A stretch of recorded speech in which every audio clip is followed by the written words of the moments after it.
چقدر دالی رو میشناسید؟ من تمنا امروز با همین چیزهایی راجع به دالی بهتون بگم که شاید اصلا نمیدونستید. سالوادور دالی مشهورترین هنرمند فراواقع‌گرا یا همون سورئالیسته که توی دنیا خیلی اثر گذاشته که البته هممونم با اون سیبیل‌های تاب خورده بلندش میتونیم بشناسیمش. سالوادور دالی در 11 می 1904 در فیگوئراس در شهر اسپانیا که مرز فرانسه هست به دنیا آمد.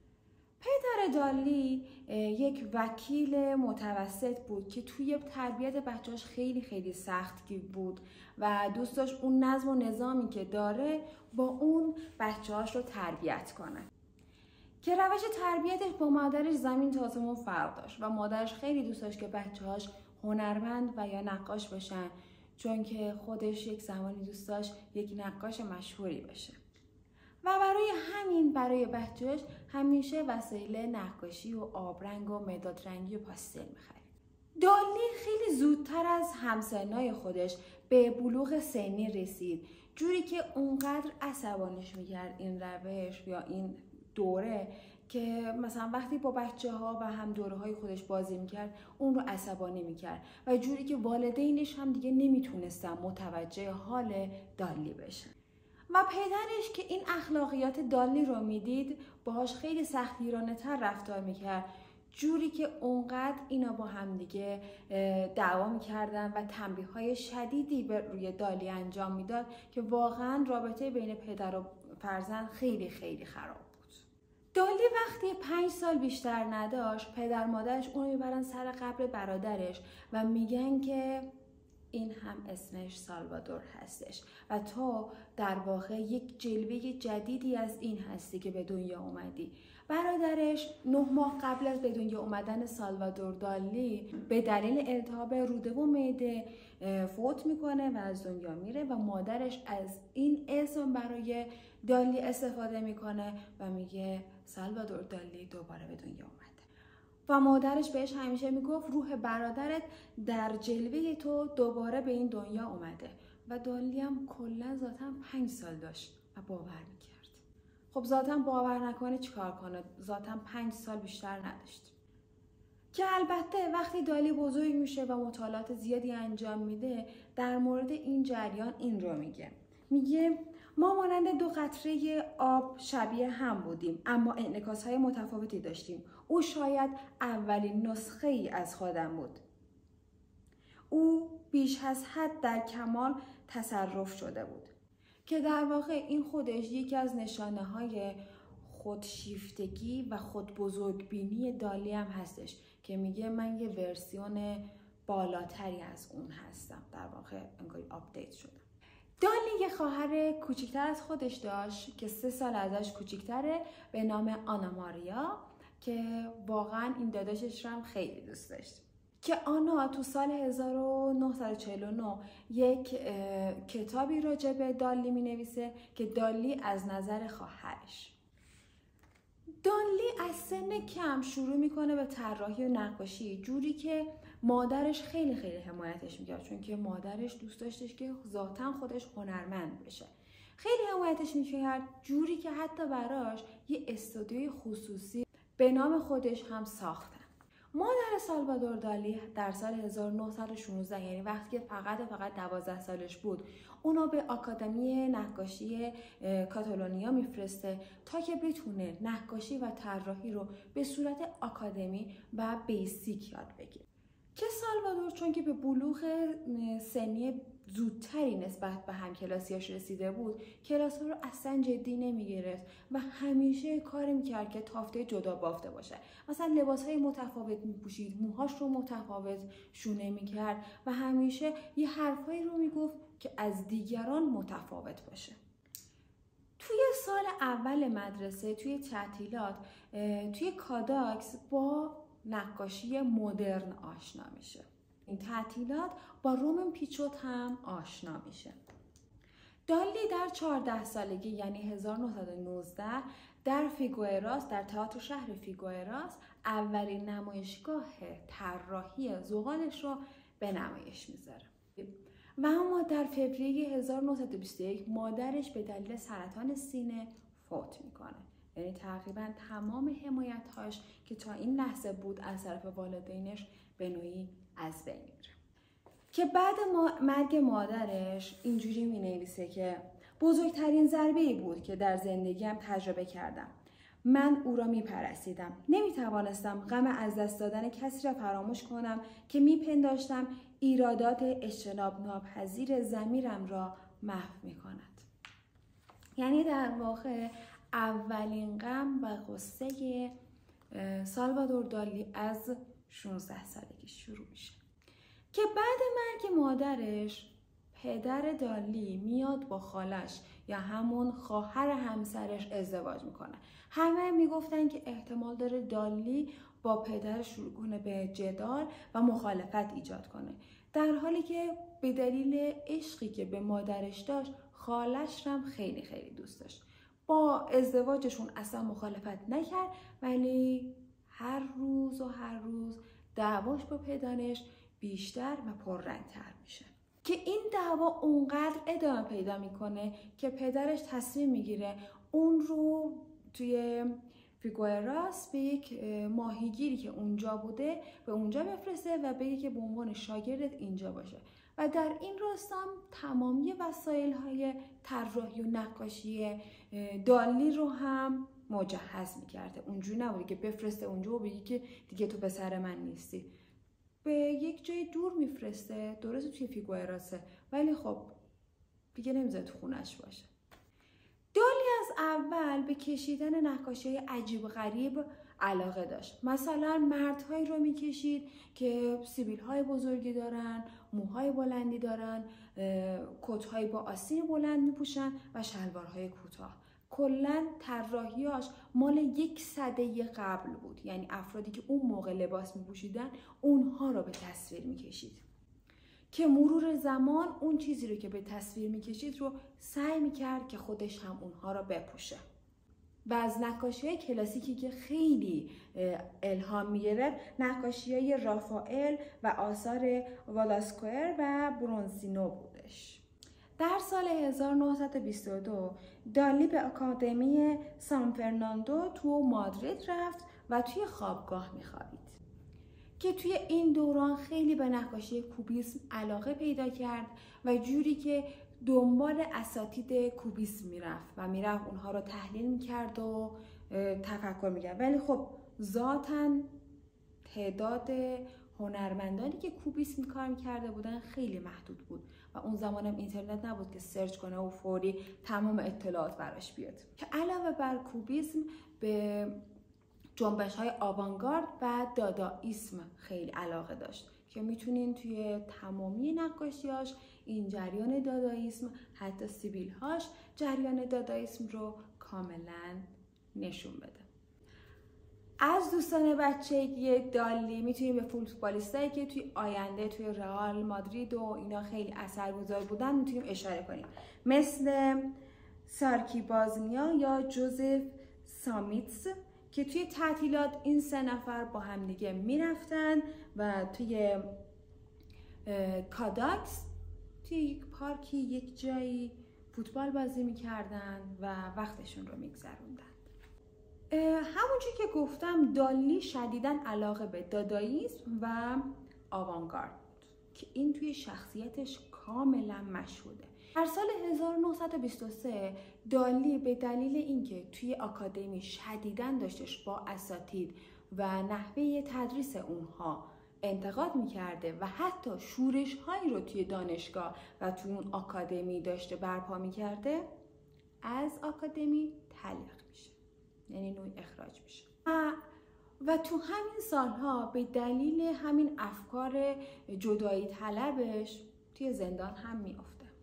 در سال 1924 دالی با اینکه اصلا مشهور نبود ولی تصویرگری یک کتابی رو هم بر عهده گرفت که در واقع دوست همکلاسیش بود که داشته در راجع به یک کتابی داشته مینوشته و این طراحیش رو بر عهده می. اسم کتاب مجموعه شعر کاتالونی هستش که به نام افسانه بازماندگان، خودش هم به اسپانیایی هست، که میشه لسپوراده دریس.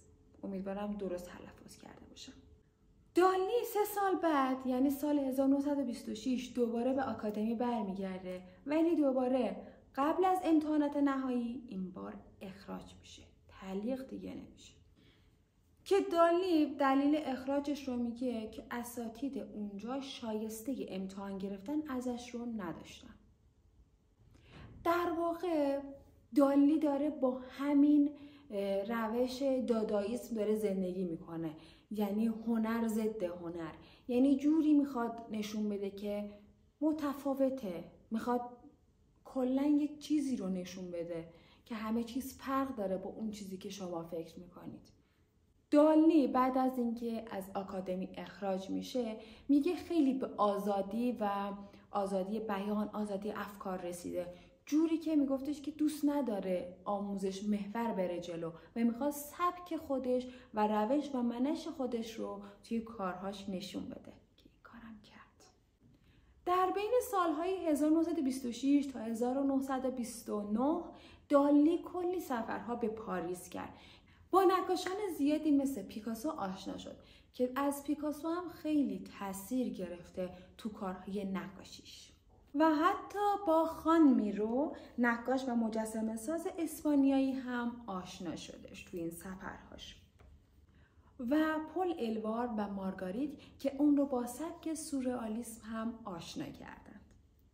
که توی این زمانها دالی به 3 سبک کوبیسم، فوتوریسم و امپرسیونیسم کار میکرد که نقاشی‌های دالی رو به 3 دسته تقسیم میکنن: انسان و احساساتش، سمبولیسم جنسی، تصویرپردازی ایدئوگرافیک که در واقع بیانگر بدون صدا و متن میشه، ایدئوگرافیک.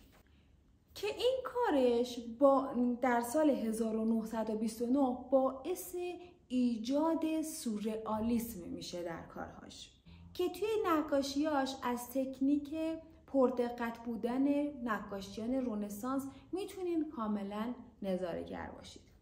که توی این دوره دالی شدیداً علاقه شدیدی به فلسفه و بینش فروید داشت، جوری که بعد اون شروع کرد چند تا حرفهای فلسفی و نکات فلسفی منباب فروید و کارهایی که میتونی انجام بدی و تلفیقش با داداییسم رو انجام بده. که الان این یک روشی هست که برای تمرکز ذهنی که وقتی نقاش میخواد از ناخودآگاهیش یک چیزی رو بیرون بکشه میتونه با این روش دالی خیلی کارهای زیادی بکنه که در واقع دالی خیلی کاری کردش. که به مرور زمان این تفکراتی که میتونی به ناخودآگاهیت وارد بشی، میتونی با ناخودآگاهیت کارهای فوق‌العاده رو انجام بدی، تبدیل به سبک زندگی دالی شد.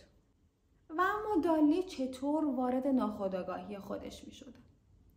دالی میگه دالی کلا کمتر میخوابیده، جوری که اصلا سعی میکرده که میزان کمی خواب باشه تا که ناخودآگاهیش رو باشه و بتونه کارهاش رو انجام بده. که الان هم اثبات شده که حالت بتا میشه که شما میتونین در حالت خواب و بیدار ناخودآگاهی رو بکشین بیرون. این میومده کم خوابی میکشیده و روی یک صندلی مینشسته و سعی میکرده چرت بزنه و یک دست کلیدی به دستش میگرفته و یک کاسه فلزی رو میذاشته روی زمین و همینجور که میخوابیده وقتی اون لحظه که خوابش میبرده و کلید از دستش میافتاده توی کاسه، از خواب بلند میشده و اون چیزی که توی خواب دیده بوده اون رو به تصویر میکشیده. دالی فقط نقاش و طراح نبوده، اون با لوئیس بونوئل آشنا میشه و به سمت فیلمبرداری و فیلمسازی میره و از آثار عالی دالی میتونیم به 2 فیلم سگ اندلسی و دوران طلایی اشاره کنیم. اکثرا همه دالی رو یک فردی میدونن که کلا موضع سیاسی نداشت. و واقعا هم اونجوری بود. یعنی یه لحظه این ور یه لحظه اون ور بود. مثلا توی دوران نوجوانی به مارکسیسم خیلی علاقه داشت، ولی خب وقتی هرج و مرج های جدایی طلب شد و افتاد زندان، بعد اینکه از زندان در میاد دیگه پیگیرش نیست، یعنی دیگه براش مهم نبود، یعنی تغییر موضع میده. یا مثلا وقتی هیتلر به دالی میگه که این موجودی بسیار شگفت‌انگیزه و باید خیلی ازش الهام بگیریم، کلاً از سورئالیسم جدا میشه. یعنی یک کس رو دوست نداشته باشه، اونجا یک کسی یه چیزی بگه بهش، فوری از اونجا جدا میشه. چرا گفتم وقتی کسی رو دوست نداره؟ چون وقتی میره به اسپانیا و ژنرال فرانسکوا بهش اهمیت میده، بهش مسیر میده، بهش پول میده یا تاییدش میکنه، تحسینش میکنه، خیلی ازش خوشش میاد. اونجوری نیستش که مثلا کسی اون رو تعریف کنه فوری کارت بگیره، نه، بستگی به فردش داره. که البته این حمایت ژنرال باعث شد که خیلی از دالی بدشون بیاد یا متنفر بشن، چون که هرچی باشه شخص مقابل هیتلر بوده و اون زمان هیتلر رو خیلی از افراد بودن که دوستش داشتن. و جالبه وقتی از دالی میپرسن که چرا از جنبش سورئالیست جدا شدی، میگه چون که اونجا بعضی مهمانی ها و مناسک فاشیستی بود تحت حمایت رهبرشون به نام هیتلر که من اصلا از این خوشم نمیومد. که توی آینده توی بحثمون، توی صحبت هامون چند دقیقه بعد راجع به این مهمانی ها هم بهتون توضیح میدم که دالی خودش چه مهمانی هایی داشته. که توی این هرج و مرج که اینجوری مثلا یکی خوشش میاد از دالی، یکی نمیاد از دالی شروع میکنه این سیبیل های زیباش رو به صورت منحصر به فرد اعلام میکنه که این امضای منه، این مال منه و هر جا که میرفته سیبیل هاش رو به رخ میکشیده. و همیشه هم میگفته که من خاص‌ترین و آگاه ترین هنرمند دوران خودم هستم. و اما در سال 1934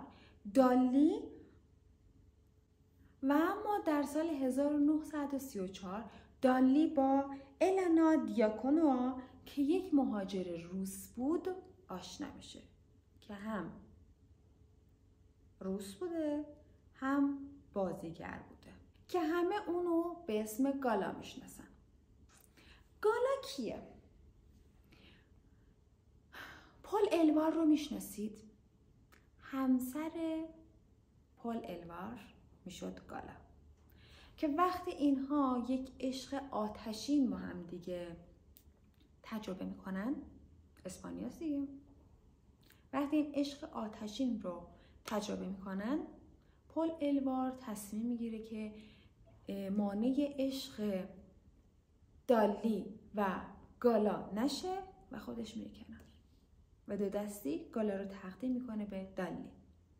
و اما نکته جالب تا اینجا که اومدیم، یادتونه باباش دالی رو فرستاده بود به اون اتاق ماهیگیره؟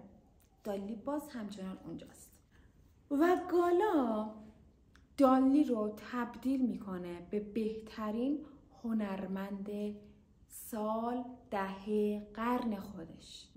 که دالی همیشه در تفسیر گالا میگه گالا اگه نبود یا من توی تیمارستان بودم و یا کارتون خواب. و اما با گالا چه کارهایی که نمی کنن.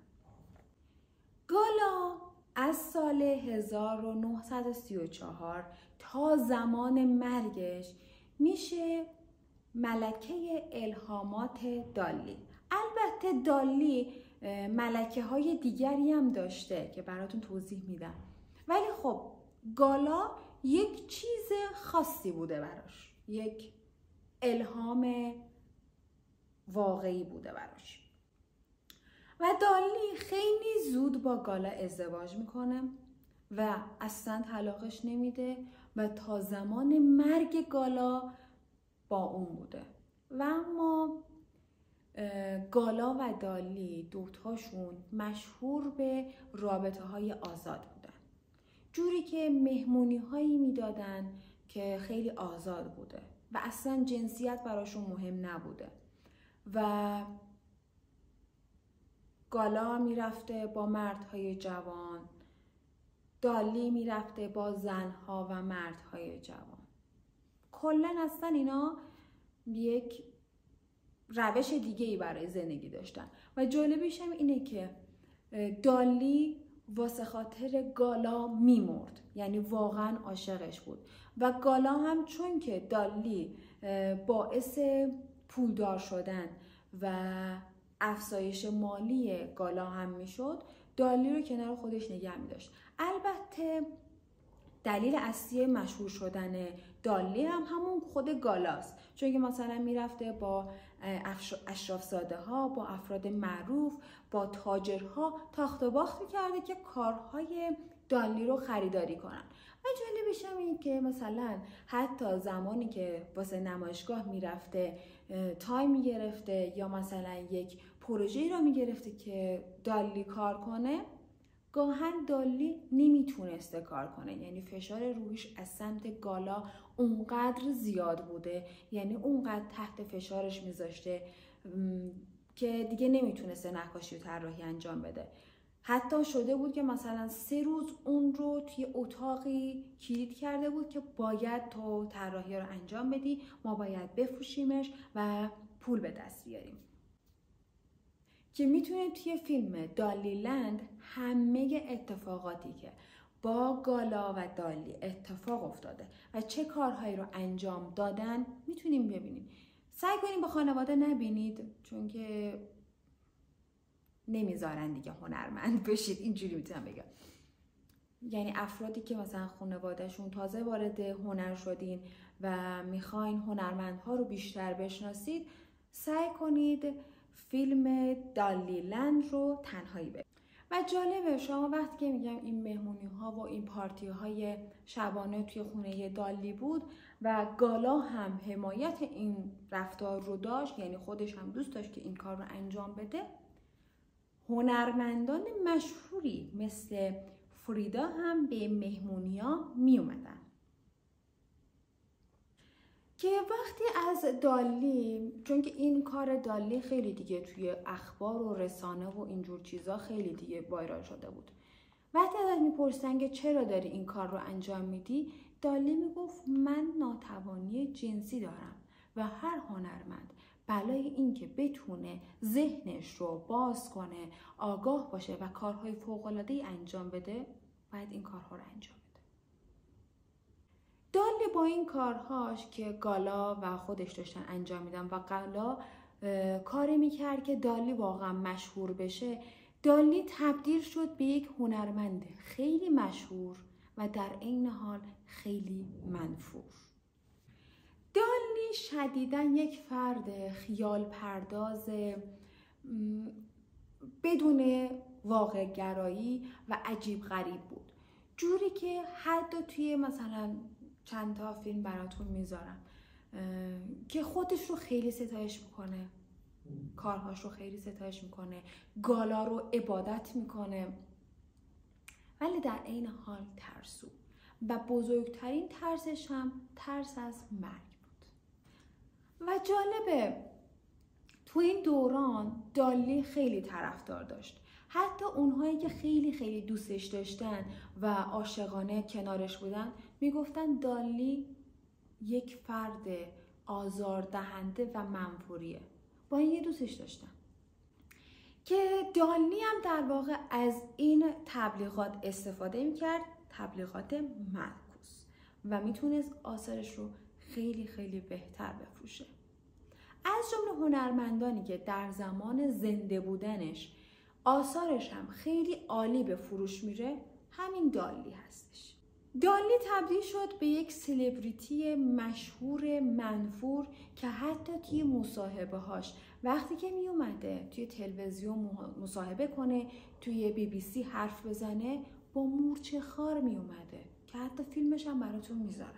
که خیلی از منتقدان هنری میگفتن دالی یک فرد غوغاگراست که فقط دوست داره جلب توجه بشه روش.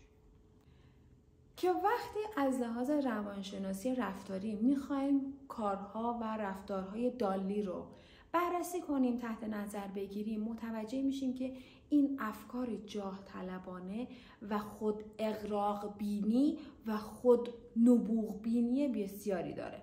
که مثلا میگفت که وقتی که من 7 سالم بود دوست داشتم ناپل اون بشم. یا مثلا میگفتش که گالا به من گفته که تو یک نابغه‌ای، قبل از اینکه بدونم نبوغم توی چه کاری هست.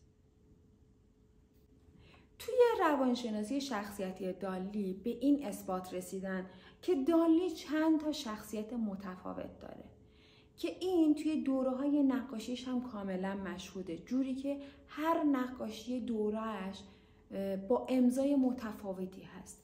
در واقع دالی داره با شخصیت‌های متفاوتی زندگی میکنه. ماه می دیگه باید هم اینجوری باشه. می و یا همون دوقلوها میشه افراد چند شخصیتی، در واقع همون خرداد ماهی خودمون. حتی منتقدین نقاشان وقتی که نقاشی‌های دالی رو نگاه میکنن میگن که این یک حالت جاه طلبانه و اغراقانه داره که جوری که نقاشی‌های سده 19 رو با انحراف و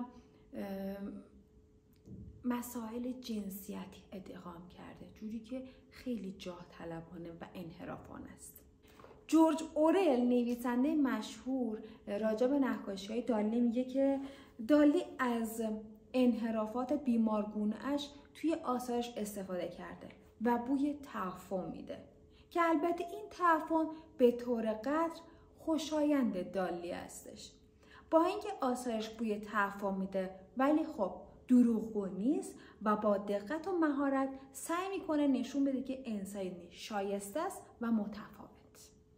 یعنی همه تحلیلگرها همین حرف رو گفتن و الان هم تحلیلگرها میگن که دالی انسان معمولی نبوده بلکه انسانی ناخواسته بوده که اساتید زیباشناسی میفرمایند که این کارها تباه است و هیچ گونه کار بصری و جلوه بصری نداره، کاری که توی دانشگاه الان دارم میکنم. و دالی هم خیلی جالب راجع به این منتقدان میگه که من میخوام این کلیشه رو بشکنم و پشت ایده های ناب حرفی هست و حرف من به مردمه نه منتقدان. به هر حال اون دوران دالی رو یک نقاش خوب میدونستن ولی هنرمند نفرت انگیز. دالی گفته وقتی با هنرمندان عصر خودم رو مقایسه میکنم خودم رو توی گله میبینم، ولی وقتی با هنرمندان قبل از خودم مثل رافائل دارم خودم رو مقایسه میکنم نقاشیای من مثل یک پوستره. ولی خب چون که دالی یک هنرمند پولسازی بود برای همه با ارزش بود. پول ارزش میاره، خوشبختی میاره، توان مالی میاره، دلخوشی میاره، خیلی چیزا میاره. نمونهش همین دالی. پول داشت، پولساز بود، تمام اخلاقیاتش به کنار، همه دوستش داشتن، مجبور بودن دوستش دارن. یه ذره سکوت کنم. دالی و گالا کلی مهمانی میدادن، کلی پول خرج میکردن و حتی گالا قمار میکرده، جوری که مثلا پولی که در میوردن به قمار پرداخت میشد. ولی خب دالی نقاشی میکرد و گالا کارهای دالی رو به قیمتهای خیلی کلان میفروخت و اون پول رو به دست میوردن و خرج عیش و نوششون میکردن و توی سال 1974 به اوج مهمونیاشون رسیدن. یعنی جوری داشتن مهمونی میدادن که در آن واحد گالا چند تا مشروقه داشته. گالا علاوه بر خودشیفتگی شدیداً وسواس ذهنی داشتش، جوری که وقتی دستش رو با یک شیشه کوچیک میبریده یا مثلا گوشت انگشتش کنده میشده فکر کرده که از اونجا داره عفونت میکنه دیگه کل بدنش رو فرا میگیره، باید این دستش رو قطع کنن. حتی اونقدر تصور میکرده که اگه این دستش رو قطع کنن برای کفن و دفن این دستش باید چیکارا بکنه. یعنی تا اونجا میرفته، یعنی تا جایی که بتونه دستش رو دفن کنه میرفته، در حالی که یه خراش کوچیک بوده. برای همینم شدیداً ترس از مرگ داشته. دالی شدیداً گالا رو دوست داشتش، ولی گالا فقط و فقط برای اینکه دالی داشته پول تراشی میکرده براش کنارش بوده و واسه همین گالا خیلی خیانات مالی هم برای دالی میکرد، ولی دالی اونا رو نمیدید چون واقعاً عاشق گالا بود. جوری که اصلا دوست نداشت قبول کنه که گالا داره براش خیانت مالی میکنه، داره پولهاش رو به افرادی که نباید خرج کنه خرج میکنه، یا مثلا نقاشی گالا رو به یک پسری تقدیم کرده که اون بفروشه و بتونه آلبوم های هنریش رو، موسیقیش رو انتشار بده. دالی عاشق بود. خان کارلوس اول پادشاه اسپانیا میاد یه قسمتی از قلعه‌اش رو در اختیار دالی قرار میده و میگه که تو اینجا میتونی زندگی کنی، میتونی اینجا باشی و زندگی کنی. ولی متاسفانه اون دعوایی که بین گالا و دالی میشه شروع میکنن به جر و بحث و خونه آتیش میگیره و این باعث میشه که یه قسمتی از صورت دالی هم توی آتش سوزی بسوزه و حتی توی فیلمهاش هست، براتون میذارم که البته اگه یوتیوب گیر نده براتون میذارم که بعد اینکه توی از آتش سوزی در میاد میگه که ما نابغه های این دنیا هستیم، ما نابغه ها نباید از این دنیا بریم، ما هستیم که اثرگذار و تاثیرگذار هستیم توی این دنیا و از ما باید استفاده کنید. خودشیفتگی داره همینجوری فوران میکنه. و اما سال 1985 وقتی گالا میمیره دیگه دالی همون آدم سابق نمیشه، دیگه مهمونی‌ها رو کنسل میکنه، حتی دیگه نقاشی انجام نمیده، طراحی انجام نمیده، میشه یک فرد افسرده و تنها. در واقع دالی داشته گالا رو به چشم مادر نگاه میکرده، نه به چشم معشوق، چون رابطهشون هم مثل مادر پسری بوده.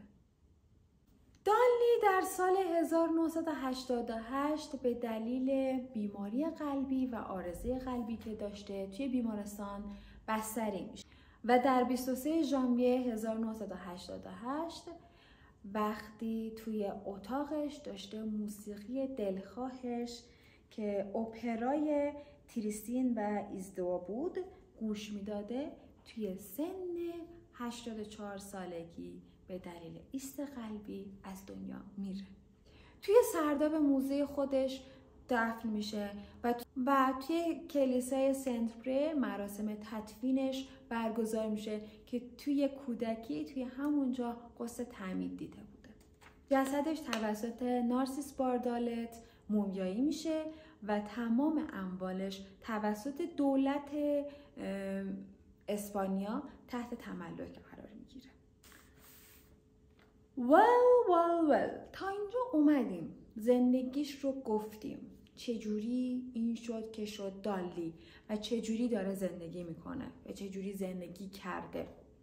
و اما بیشترین بحثی که توی تاریخ اتفاق افتاده و اما سیبیل های دالی که خیلی مورد بحث بوده، خیلی از اون الهام گرفتن، یا مثلا اون سریال دلاکاسا دل پاپل یا همون خانه کاغذی یا محفظه پول، چند تا ترجمه داره که این سریال، از ماسک دالی استفاده کرده بودن، هم به دلیل ریخت و لباسی که دالی داشته که اون سریال خودش کلی تفسیر داره که من نمیخوام وارد اون بشم، ولی خب دالی برای پوششش، لباسهاش، سیبیلهاش، جوری که خواسته توی نقاشیاش، جوری که خواسته متفاوت دیده بشه، یک فلسفه‌ای خوابیده.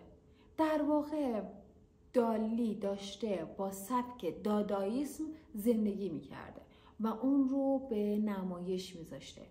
تمام اعتراضاتش رو حتی مثلا وقتی میاد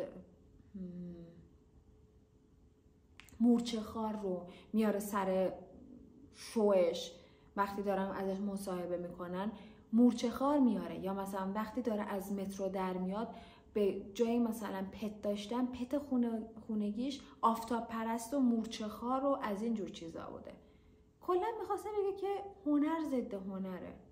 ولی خب دالی میگفته که من برای سیبیل هام زمان و تایم گذاشتم و تار به تار اینها برای من معنی دارن.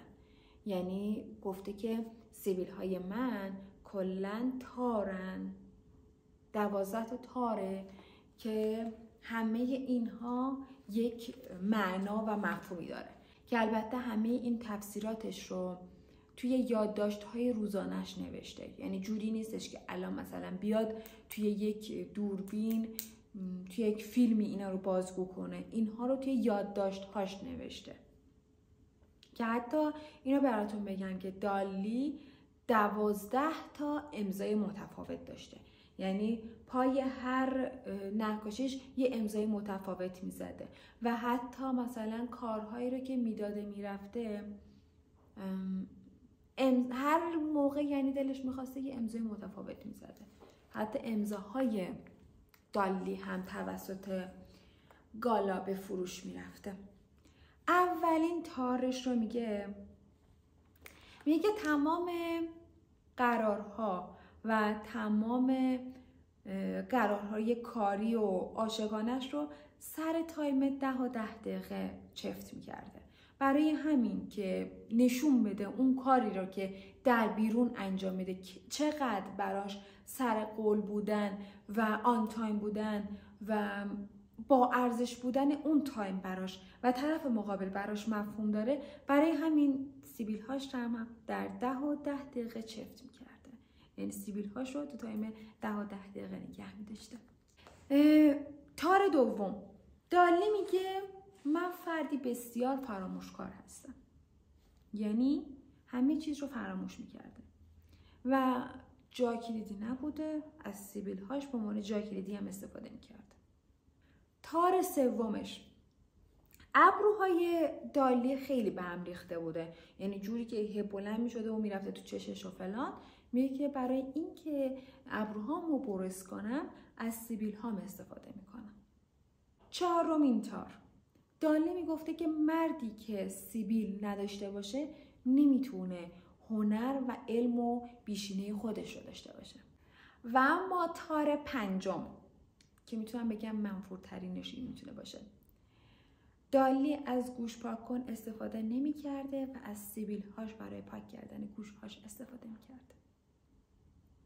تار ششم، دالی کلا فراموشکار بوده. یعنی همه چیزش رو فراموش می کرده و برای اینکه به یک جایی بره قلماش که یادش می رفته از سیبیل هاش استفاده می کرده.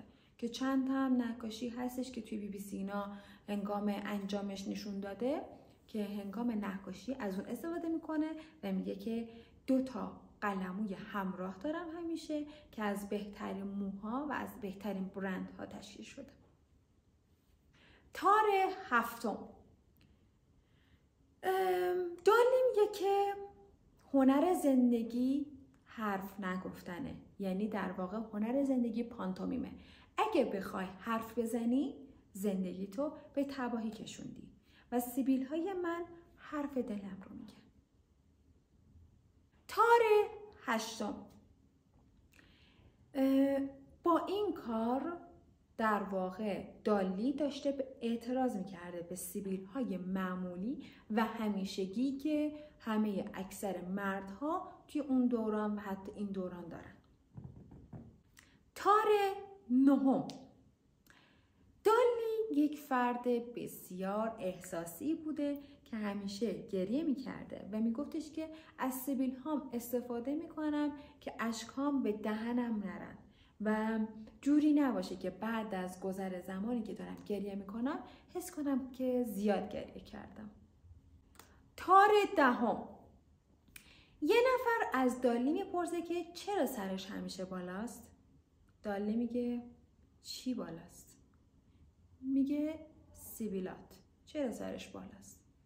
دالی بدون هیچ لحظه فکر کردن برمیگرده میگه مگه من تا حالا پرسیدم چرا سرش پایینه؟ تار 11. دالی میگه من با 20 سانت سیبیل و یک قطره چسب همه کاره و 5 دقیقه سشوار کاری کردم با سیبیل هام که 1 دنیا حرف پشتشه. اگه شما مردین با 40 سانت سیبیل با 2 چسب قطره‌ای همه کاره و 10 دقیقه تایم برای سشوار کشیدن یه حرفی بزنین که پشت سیبیل هاتون نصف دنیا حرف باشه. تار 12. دالی کلاً با جاذبه زمین خیلی مشکل داشت، جوری که خیلی میخورده زمین. برای همین اومده سیبیل هاش رو به بالا برای اعتراض به جاذبه زمین اعلام کرد. دالی کلاً ادعا داشتش که من هیچ فرزندی ندارم، ولی ماریا پیلآبل مارتینز که متولد 1956 هست ادعا کرده که مادرش 1 سال قبل از تولد ماریا با دالی رابطه داشته و مادر ماریا توی یکی از خونه‌های نزدیک دالی داشته زندگی می‌کرد به عنوان خدمتکار. اگه فیلمش رو ببینیم متوجه میشین که مثلا خدمتکارهای خونه‌های دیگه میومدن خونه دالی و اونجا همه کار می‌کردن. که این ادعای ماریا باعث میشه که بعد از 28 سال مومیایی دالی رو در میارن و تست دی ان ای میگیرن ازش، ولی خب این زیاد مهم نیستش چون که اکثر هنرمندها این اتفاق براشون میفته و همیشه یک فردی میاد ادعا میکنه که من دخترشم، فرزندشم، خالشم، خواهرشم که هرچی بتونه اون مال رو بگیره. ولی خب جالبش هم اینه که این دی ان ای رو که تست گرفتن مثبت هم از آب در اومد. ولی خب جالبی این جریان فقط و فقط مثبت بودن این تست نیست و اون چیزی زیاد توی اخبار و رسانه ها خیلی فلش شد این بود که وقتی مومیایی دالی رو در آوردن، یعنی یه ذره از قبرش رو باز کردن، دیدن همچنان این سیبیل هاش سیخ وایستاده، همینجوری رو به بالا و به همون حالت. من بهتون گفتم که جسد دالی رو مومیایی کردن، ولی خب اینو در نظر داشته باشین که مومیایی جسد فقط در قسمت‌های نرم بدن اتفاق میفته، موها رو مومیایی نمی‌کنن. این چجوری شده که این سیبیل ها اینجوری شده؟ خیلی وایرال شد، یعنی همه اومدن صحبت کردن، همه رسانه ها اومدن راجبش صحبت کردن و فلان، کلی دیگه وایرال شد، یعنی کل جسد رو در آوردن، همه در پی این بودن که یک طلسمی اینجا هست، یک فکری اینجا هست، یک چیزی اینجا هست، چی میتونه باشه؟ و اکثرا گفتن که یک دالی یک طلسمی همراه خودش داشته، برای همین متفاوت بوده. بعضی گفتن که روح دالی هر روز میاد و تاب میده این سیبیل ها رو.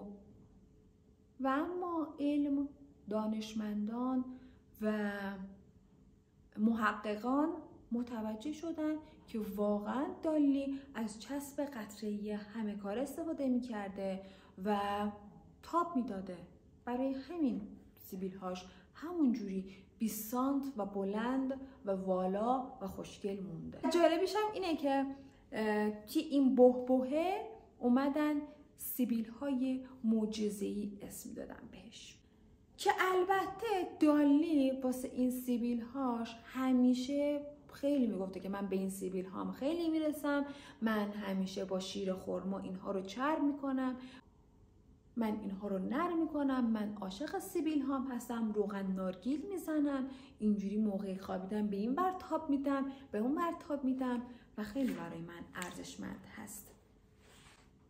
و اما دیدگاه من نسبت به دالی یا هر هنرمندی که باعث تغییر بشه خیلی نیازه. دالی کسی بوده که متفاوت بوده، متفاوت صحبت میکرده، متفاوت نقاشی میکشیده، متفاوت طراحی میکشیده، افکار جنسی متفاوتی داشته. نه تاییدش میکنم نه ردش میکنم، نه به چشم بیمار نگاه میکنم نه به چشم یک فرد فلسفی نگاه میکنم، ولی اینو میبینم که در زمان خودش خیلی آزاد و واقع گرا بوده. خیلی حرفاشو خیلی راحت میتونسته بزنه. اون چیزی رو که فکر میکرده به زبونش نمی آورده، توی ادا و افتوار و توی کارهاش نشون میداده.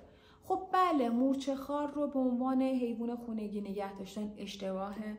خب بله، همبستر شدن با مردان و زنان دیگر اشتباهه در دید من. شاید مثلا در دید دیگه بگی نه اونم خیلی خاصه، اونم خیلی راحته میتونه باشه، ولی خب در دید من الان در آخر فیلم دارم راجع به خودم حرف میزنم و همین هر کسی میتونه هر چیزی که دوست داشته باشه. مرسی تا اینجای ویدیو همراه من بودید. 8 ماه نبودم. قبل اینکه الان این حرف رو بگم چند حرف گفتم، نمیدونم کاتش کنم یا ادامه بدم. 8 ماه نبودم، سعی میکنم دوباره برگردم به روتین قبلیم. هر هفته یه دونه فیلم داشته باشیم، معرفی هنرمندان. دوستتون دارم. با دوست داشتنتون روز به روز بیشتر میشیم. یا حق.